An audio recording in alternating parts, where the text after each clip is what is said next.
Good morning, this is Dr. P. Marian Kumar. Today let us deal with antigen-antibody reactions. This is an introductory video where we will be dealing with the definition, stages of antigen-antibody reactions, the 7 salient features and measurement methods available. Just the list of measurement methods will be dealing in this particular video. So coming to the definition of antigen-antibody reactions. The antigens and the antibodies, they come together and during this interaction they form a complex which we call it as the immune complex, and this immune complex formation and the reactions involved are called as antigen-antibody reactions. So this forms the basis for the humoral immunity, and we also call it as antibody mediated immunity.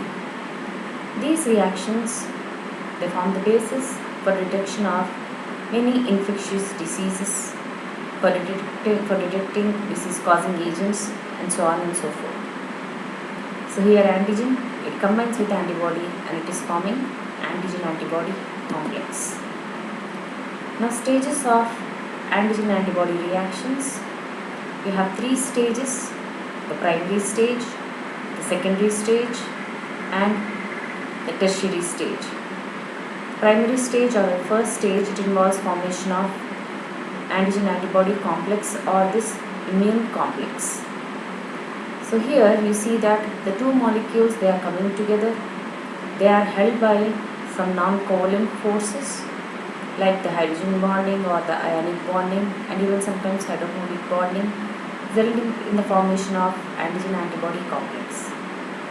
Now in the second stage, you see some visible events taking place that include precipitation, agglutination, lysis of cells or killing of antigen, neutralization of toxins may take place, fixation of complement will be initiated, or even phagocytosis is initiated.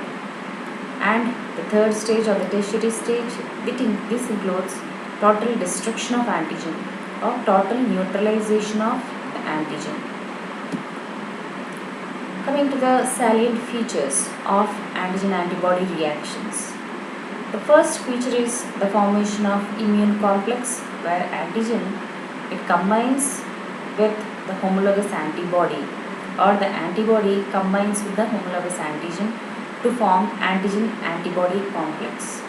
And we know that this is highly specific, so that is the second salient feature, specificity of antigen-antibody reaction. So an antibody will combine only with that antigen that causes its protection. So this is just like the lock and key system.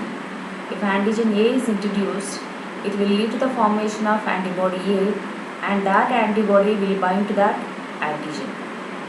Then coming to the binding sites, we know that antigens, they have what are known as epitopes or antigenic determinants, while the antibodies, they have the paratopes. So the epitopes will combine with the paratopes during this formation of immune complexes.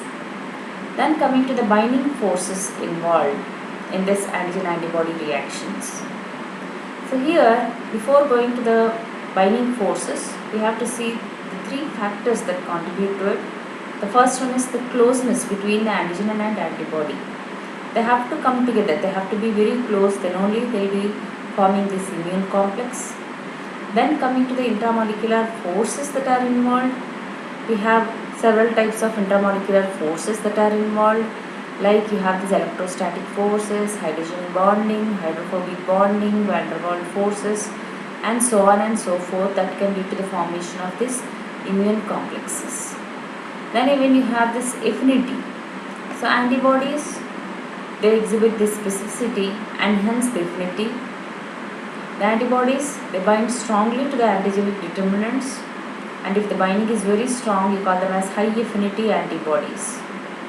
Affinity, it refers to the intensity of attraction between an epitope and the antigen combining region of the antibody, that is called as the paratope or the antigen binding site. Then you have one more term called as avidity. Ability refers to the strength of the bond after the formation of antigen-antibody complex. It is used to denote the overall capacity of the antibodies to combine with these antigens which are multivalent. For example, there is a multivalent antigen which has n number of epitopes. So this can lead to the formation of many antibodies. Say for example, we have m antigens, m number of epitopes having antigen which has resulted in the formation of n number of antibodies. If all these come together, they lead to the formation of this complex which is very huge. So where n, it refers to the number of antibodies that are formed, m is the antigenic determinants. So if more of these are there, then this will be very strong immune complex which is formed. Then coming to the bonus effect. Say for example, two antigens, they are bridged by a single antibody. So such bridging, it is very weak and they are easily dissociable. So that means the antigen-antibody reactions are reversible. But when the antigens are bound by or they are bridged by two antibodies like this is very strong and the chances of dissociation are very less. So here, binding of two antibodies to the antigen, this we call it as bonus effect. Now we have one more term called as cross-reactivity or cross-reaction.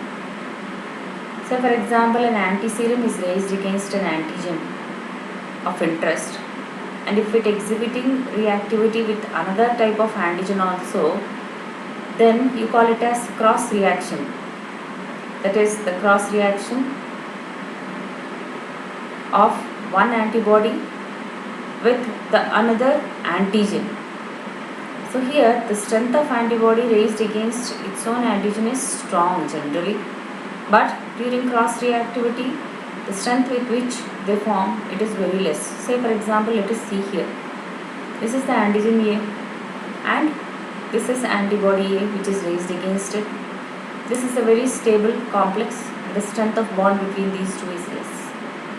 Here we have antigen B and antigen C which are sharing similar types of epitopes. So here also you have cross reaction taking place because of the shared epitope, or this is a similar epitope. Antibody A is combining with both antigen B as well as antigen C because of similarity of the epitopes. This is called as cross-reactivity. Example is when serum is raised against the albumin of hen egg, it exhibits cross-reactivity with albumin obtained from duck's egg also. That is what is cross-reactivity. Now measurement of antigen-antibody reactions. So once we know the features, we know that it is specific. These reactions, they can be used to estimate the amount of antibody produced, or it can be used to detect if a person is infected with an antigen, either by measuring the antibody or detecting the antigens. So here the term that we will be using is what is called as titer value. The antibody titer value of the serum is the highest deviation of the serum which shows a visible reaction of the antigen. Here we have two important parameters that are affecting the serological test, that is the specificity and the sensitivity of the test. The sensitivity of the test means they should be able to measure even the minute quantities of antigen or antibody, and specificity means it refers to the ability of the test to detect the reaction between homologous antigens and antibodies and not with any other antigens. And we have commercial kits which are available in the market which give us high throughput results. So we have several antigen antibody detection kits, reaction detection kits which are available, which use the principles of precipitation, agglutination, lysis and complement fixation. We have neutralization tests, flocculation tests, opsonization tests, immunofluorescence tests, ELISA tests, radioallergosorbent tests, radioimmunosorbent tests, immunoblotting based tests, immunoprecipitation based tests, and even ELISpot. Some of the principles of these antigen antibody reactions will be dealt in the next video. Thank you.